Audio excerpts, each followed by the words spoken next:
We have a big problem with Meghan. We want to talk about her show, the With Love of Meghan, but it seems that Netflix is not that keen on getting the truth out that her show is a bore fest. But maybe she's taking down some channels and videos, and at least my review of With Love Meghan is still standing. Okay, so far so good. But let's say that the mainstream media has been a little savage with Meghan. We will be looking at some really, the most extreme, I would say, reviews that Meghan and Netflix absolutely cannot touch. And we will take a look at, let's say, those clips from Drew Barrymore's show that are concerning, to say the least. Just to confirm, I got this. Meghan Markle and Netflix are going after a YouTuber, says Meghan Small. Royal Tarot Readings. My live stream review of Meghan's show was blocked this morning. It was not only demonetized, it was blocked. That's against free speech policy. I was expecting it to be demonetized, but not blocked. Interestingly, it wasn't taken down for copyright issues. It was taken down for some other reason. Not sure why yet. That's what YouTube told me. And the Senor from Popcorn Palace and Popcorn Planet has his review blocked too. Apparently, this is happening all over YouTube. I think mine got more or less unscathed because I did not include absolutely anything from the show. Only my face talking about reference in the show. So that's an approach that I thought could work. And so far, again, remember that you can watch my review in my channel. It was the latest video I made. So we also get this. Thanks Sabira Lon for collecting all these headlines, because I'm pretty sure somebody in Montecito is screaming, and it's not precisely somebody that who left the oven on. No, this is The Guardian. Sensationally absurd. Marina Hyde and With Love Meghan, and this is the first, the front page. We will be talking about, absurd might be a word that I use, but it's not the best word that I use. Meg's simpering serving of Telly schmaltz collapsed like a soggy souffle by Jane Moore. This is the most poetic of them all. This was, let's say, well written. It's boring. I told you that was the word that was going to be the most recurring in these reviews. Insulting to any vestige of intelligence we might possess, and a monumental waste of time. This is the most important. A monumental waste of time. Because as I've told you in my review, the problem with the Meghan's With Love Meghan is that there's cooking, which is barely done, as there are very few instructions. And the recipes, you could already see them on TikTok in 1 minute and in far more detail in 1 minute. And there's Meghan. That's it. There's no angle or anything to it. So I told you that was going to be a problem. I told you that before the show existed. Hostess with the mostest act must be exhausting. I remember last year when I told you repeatedly my rumors that Meghan's show was not going forward, that Meghan's show was canceled, that Meghan had canceled it herself. And the truth is that, I was wrong in some ways, but I can assure you, without a shadow of doubt, that Netflix executives showed this show, let's say, that they had these focus groups, okay, these test screenings, and nobody really liked it. They found it dull. They say, what can we do? We cannot just reshot. We cannot just redo this. We cannot just, it was dull from the script itself. And we already know that all of this is scripted. So what can you do but just release that? The problem is that they thought that, okay, maybe we can use Meghan's star power to sell some merch or products or something. That is the thing. That's how Netflix pretends to recoup some of the investment of this. Gemwa revealed entry-level hosting for people who need a recipe for ice cubes. Ice cubes. Revealed her stealth wealth wardrobe that's worth £130,000. And for some reason, they all use the same picture of Meghan. This is from the Daily Mail, but this doesn't end here. We also have the New York Post. Meghan Markle's pointless Netflix cooking show mercilessly dragged by critics. Exercise in narcissism. All right. Well, this is something that Meghan has been doing for quite a while. An exercise, a constant exercise in narcissism. I think even before meeting Harry. But so this might not be an exercise. This is graduating in narcissism. The Spectator, Julie Burchill, Meghan's new Netflix show is surreally dull. That was short and to the point. Julie, you nailed it.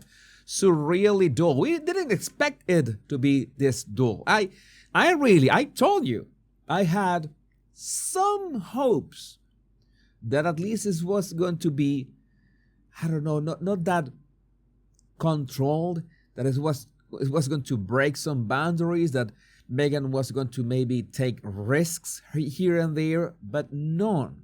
It's dull. It's this obsession for control, to have everything perfect. Meghan, you cannot do that. You cannot do it. I know it's a bit late to tell you this, Meghan, but you cannot do that nowadays. You need an edge. You need something. You need like maybe Latino guest with an accent. You can an accent. You could have called me, and maybe I would have considered, yeah, Meghan, I can go there and add some spice to your recipes, and let's do this. But no, the Irish Times would love Meghan so beige and bland it doesn't even qualify as a hate watch.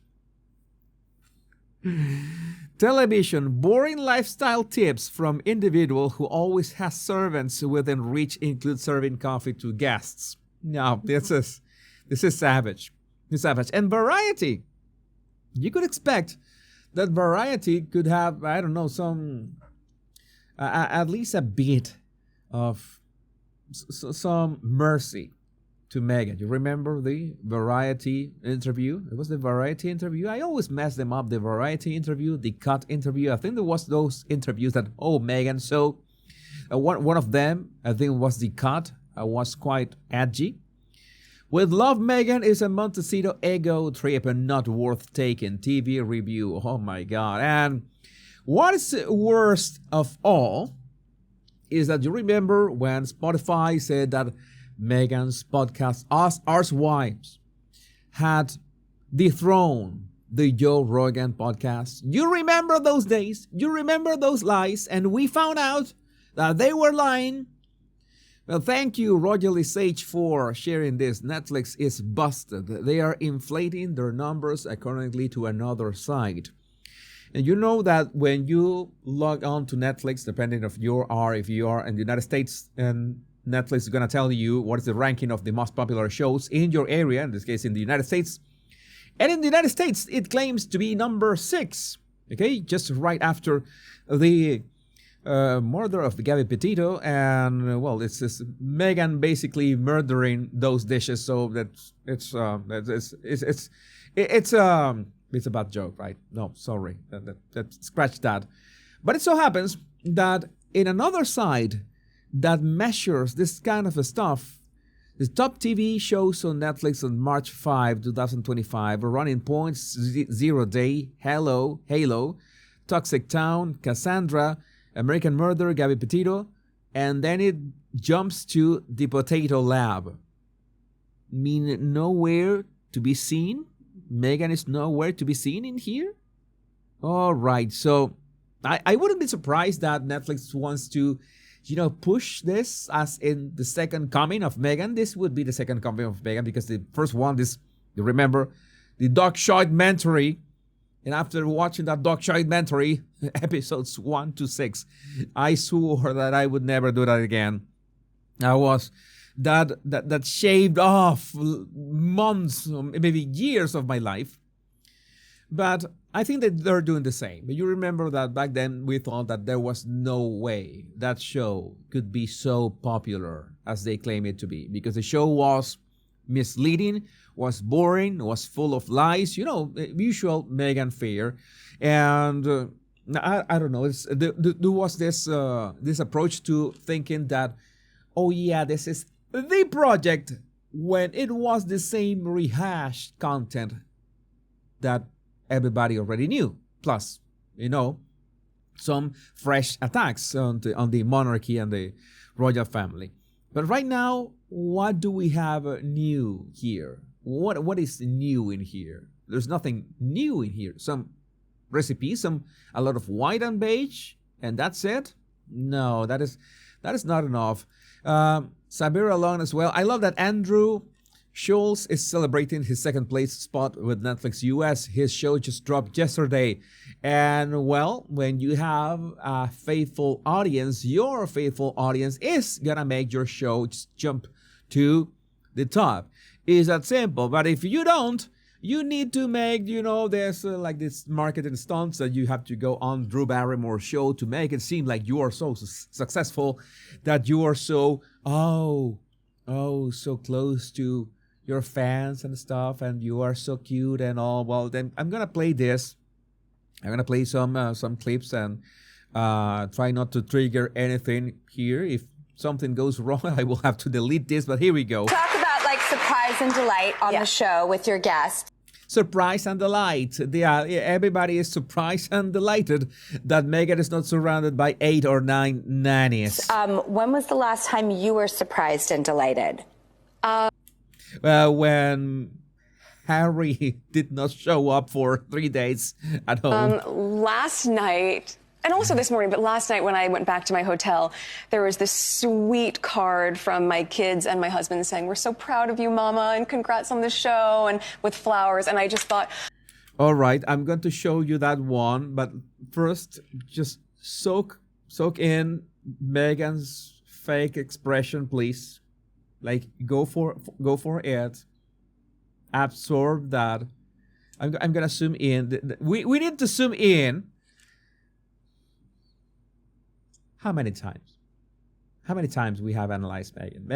Meghan, please. How many times have we done this, Meghan? How many times have we gone through this, Meghan? This is like, it's been years. It's been years, Meghan, and you still don't learn. Now I don't know what do you pretend? I would like to understand. What do you pretend with this? This is the card. Oh yeah, thanks. That one, ICT_12 for sharing this. Congratulations, Mama. We love your show and we love you, Lily, Archie, Papa, XX, and yeah. All right, nice touch, I guess. Well, let's assume that this is real. But well, last night, what happened last night, Meghan? Last night, and also this morning, but last night when I went back to my hotel, there was this sweet card from my kids and my husband saying, "We're so proud of you, Mama, and congrats on the show," and with flowers. And I just thought, okay, here we go. And I felt so loved. So that he had planned it in advance to.